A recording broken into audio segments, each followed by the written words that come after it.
Iran से सहाफी John Hussain साहब ने हमें ज्वाइन किया। जॉन, आपका बहुत बहुत शुक्रिया। सबसे पहले तो हमें यह बताइएगा कि इस वक्त क्या वहां पे हंगामे वगैरह रुक चुके हैं, क्या सूरत हाल है? काजवी साहब, मुझे बुलाने के लिए देखें, according to government and according to everyone on on on ground जो भी इसको कवर कर रहा है, जर्नलिस्ट कम्युनिटी जो है, उन सब के मुताबिक प्रोटेस्ट बिल्कुल खत्म हो चुके हैं, वायलेंस बिल्कुल खत्म हो चुकी है।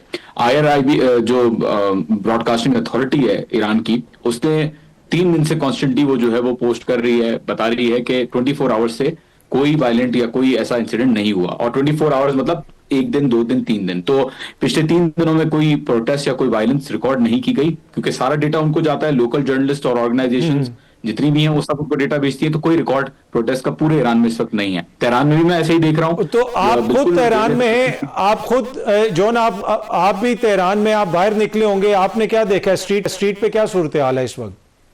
मैंने स्ट्रीट्स पे बहुत ज्यादा ट्रैफिक देखी, क्योंकि लोग छुट्टियां मनाने के लिए इस वक्त शुमाल जा रहे हैं, क्योंकि सैटरडे को छुट्टी है हुजूर सल्लल्लाहु अलैहि वसल्लम की। उसके लिए तो जाहिर है यहाँ पे तो बिल्कुल उल्टा ही हिसाब किताब है। तो आई वुड से कि बिल्कुल नॉर्मल है, सब कुछ जैसा था वैसा ही है। बहरहाल ठीक है। टेंशन जरूर है, सिचुएशन कुछ कह नहीं सकते किस तरफ बैठ सकती है, लेकिन फिलहाल तो ऐसे ही लग रहा है कि बिल्कुल तो नॉर्मल है चीजें।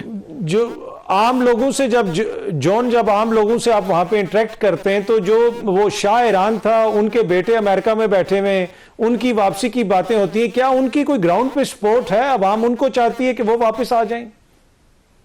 देखिए काजवी साहब, रेवोल्यूशन आई क्यों ईरान की इन द फर्स्ट प्लेस, क्यों आई? ईरानी इनकलाब 1979 में क्यों आया? उसकी सबसे बड़ी वजह शाह रजा शाह पहलवी का जो वालिद है, मोहम्मद रजा शाह पहलवी, वो खुद ही वजह थे सबसे बड़ी। क्योंकि जुल्म इतना हो गया था यहाँ पे, इकोनॉमिक इनक्वालिटी इतनी थी यहाँ पे, एजुकेशन यहाँ पे 34% थी इस वक्त 90% से ज्यादा है।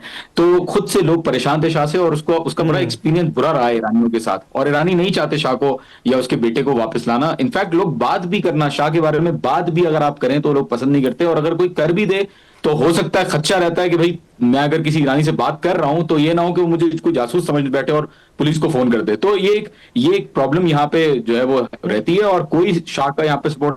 हाउएवर ठीक है। कह सकते हैं, हो सकता है कि 3 से 5% लोग, हो सकता है कि वो भी बहुत, मैं आपको बता रहा हूँ, फ्री होके बता रहा हूँ कि हो सकता है कि 3 से 5% लोग ऐसे हों पूरे ठीक है। ईरान में जो शाह को पसंद करते हो। लेकिन रियलिटीज ऑन ग्राउंड ये नहीं दिखाती। मेजोरिटी बहुत ज्यादा यहाँ पे गवर्नमेंट की और इस्लामी निजाम की सपोर्ट में। ठीक है।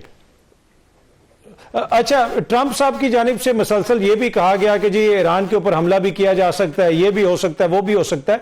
तो कोई फौजी तैयारियां भी आपको वहां पे नजर आई? कोई ऐसा डर खौफ है कि अमेरिका हमला कर देगा? आवाम में तो कोई डर नहीं है। आवाम तो ट्रम्प साहब की बातों को सीरियसली नहीं लेती, क्योंकि उनको पता है कि ट्रम्प साहब कभी भी कुछ भी बोलते हैं, उनको जो करना है वो फिर एंड में कुछ और, मतलब जो जो करना चाहेंगे वो कर लेंगे। गवर्नमेंट में बहरहाल थोड़ा सा टेंशन है, जाहिर है, ऐसी बात है। उनको एक मिसट्रस्ट है कि अमेरिका बोलता कुछ और है और करता कुछ और है, और बहुत सारी चीजें बोलता है। और मतलब यहाँ पे ट्रम्प साहब का खुद बयान इतनी दफा चेंज हुआ है काजवी साहब कि हम ट्रैक नहीं कर पा रहे ना।